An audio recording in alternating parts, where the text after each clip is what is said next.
नमस्कार। प्रस्तुत है आज का चिंतन। पति पत्नी के रूप में संपादित आत्ममेध यज्ञ द्वारा दो अभिन्न अभिन्न सत्ताएं, दो अनजान व्यक्ति परस्पर एक दूसरे से समर्पण भाव से जुड़ते हैं।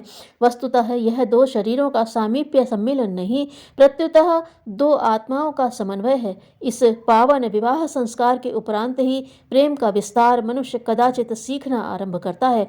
मेरा भाई, मेरी बहन, मेरी माँ के प्रति प्रेम परक अनुभूति तो स्वाभाविक है, किंतु जो अभी अभी अनचिन्हा अनजाना सदस्य आया है, उसे भी प्रेममय भावों से अभिभूत किया जा सकता है। इसका मांगलिक उद्घाटन विवाहोपरांत ही होता है। प्रेम की यह विस्तार प्रक्रिया कभी सिमटती नहीं, बल्कि उत्तरोत्तर परिवार, समाज, राष्ट्र, विश्व अर्थात व्यष्टि से समष्टि की ओर उन्मुख होने लगती है, जो संभवतः मानव जीवन का वास्तविक अभीष्ट है।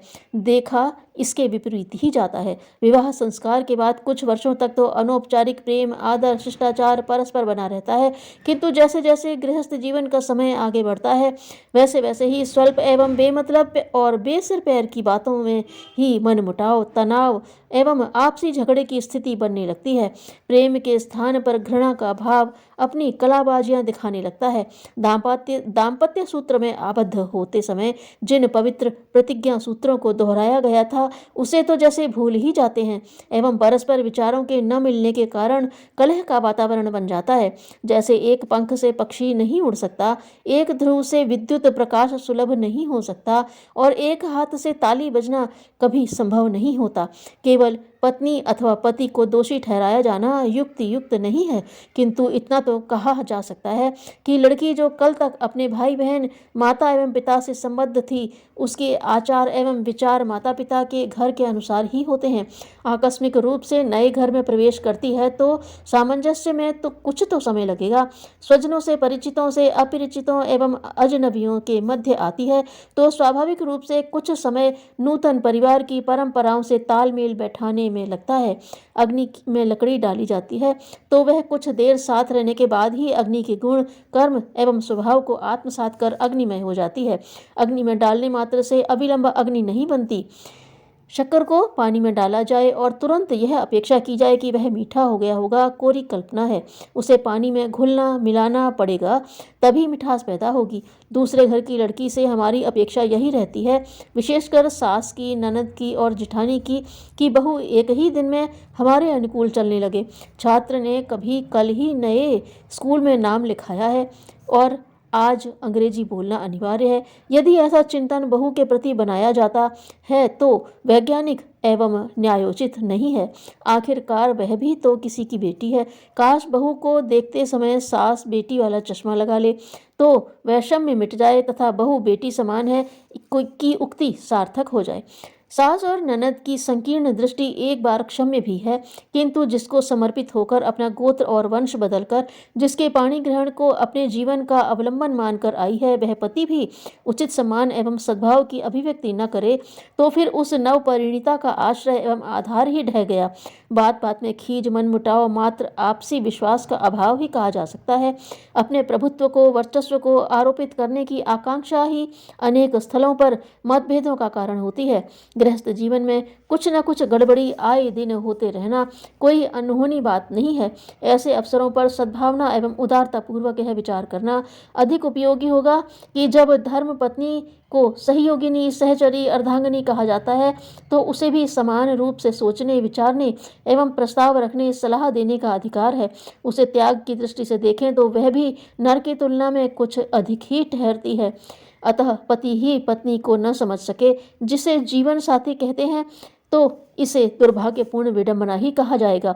ठीक है, पति पत्नी से भी गलती हो सकती है, किंतु उसका समाधान दिल दुखाने वाली कर्कश अभिव्यक्ति नहीं है, वरन विवेकपूर्ण शालीन सद्भावना है। पति पत्नी में आपसी मनमुटाव प्रायः आपसी विश्वास की कमी के कारण होता है। पति पत्नी का संबंध ही विश्वास की नींव की दृढ़ता पर है। आरंभ से ही एक दूसरे को मानसिक दृष्टि से समझ लेना चाहिए। जो बातें पति या पत्नी को अच्छी नहीं लगती, गुस्सा दिलाती हैं, उन बातों की चर्चा कभी न करें। इससे दोनों एक दूसरे के नज़दीक आते चले जाएंगे। सामंजस्य के साथ साथ दोनों में सच्चे प्रेम का प्रादुर्भाव होना आरंभ हो जाएगा। संबंध मधुर हो जाएंगे। गृहस्थ जीवन अनुकरणीय बन जाएगा। पत्नी की प्रतिष्ठा पति की प्रतिष्ठा है। यह भाव विकसित हो जाने पर किसी बात को प्रतिष्ठा का बिंदु बनाने का प्रश्न ही नहीं उठता। पति को पत्नी की अभिरुचियों का पता हो और उसके अनुकूल यदि वह व्यवहार करने लगे तो उसे हानि नहीं, लाभ ही होगा। जिस बात को प्रेम के साथ कहा जा सकता है, उसे अप्रिय भाषा, अशिष्ट शैली में अभिव्यक्त किया जाए तो किसी को भी पसंद नहीं आएगा। भाषा एवं भोजन के संबंध में कहा तो यही जाता है कि वह प्रिय, हितकर एवं रुचिकर ही होना चाहिए, जिससे सामने वाले को मंत्रमुग्ध किया जा सके। कहते हैं, मीठा बोलने वाला शत्रु को भी मित्र बना लेता है। फिर जो व्यक्ति एक ही नाव पर सवार हों, एक ही नीड़ के पक्षी हों, उनके वार्तालाप में मधुरता न हो तो विषाक्त स्थिति का उत्पन्न होना अस्वाभाविक नहीं है। परिवार में उल्लास एवं आनंद तभी टिक सकता है जब पति पत्नी संयुक्त रूप से एक दूसरे की भावनाओं, अभिरुचियों का स्वागत करें।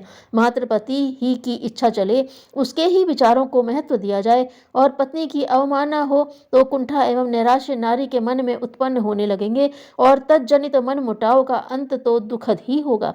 एक बात और अधिकार देखने एवं सुनने में आती है।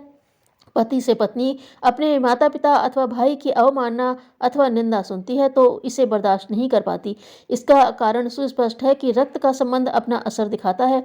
जिसने जन्म दिया है उसके विरोध में तो पति महोदय भी सुनना पसंद नहीं करेंगे। इसका सीधा, सरल एवं सौम्य तरीका यही है कि पत्नी को पति के माता पिता अर्थात सास ससुर एवं पति को पत्नी के माता पिता का सम्मान करना औचित्यपूर्ण है, जिससे रोष एवं विद्वेष की स्थिति उत्पन्न ही न हो सकेगी तथा पारिवारिक जीवन में सुमधुरता, परस्पर सहयोग, सद्भाव और सौहार्द की स्थापना अपने आप हो जाएगी। इसके विपरीत यदि आपसी मनमुटाव पति पत्नी के मध्य रहता है तो जो शक्ति बच्चों को सुसंस्कृत बनाने, गृह प्रबंध एवं सुव्यवस्थित जीवन यापन करने में लगती, जिससे कि घर में स्वर्ग का वातावरण उत्पन्न हो गया होता, वह शक्ति व्यर्थ नष्ट होती रहेगी। एक स्वर्ण सूत्र अवश्य इस समस्या के समाधान हेतु उपयोग में लाया जा सकता है। वह है पति पत्नी का चिंतन। यदि ऐसा हो जाए कि श्रेष्ठ हैं तो दोनों श्रेष्ठ, निकृष्ट हैं तो दोनों निकृष्ट, उठेंगे तो दोनों उठेंगे, गिरेंगे तो दोनों गिरेंगे, इससे परस्पर सद्भाव एवं सौहार्द बढ़ेगा, जिससे कलह का वातावरण ही नहीं बन सकेगा। अंत में निर्विवाद रूप से यही कहा जा सकता है कि संवेदना एवं सहानुभूति दाम्पत्य जीवन की सफलता की कुंजी है। जिसके मन में पदार्थों और क्रियाओं की कामना वासना नहीं, वह योगारूढ़ है। धन्यवाद।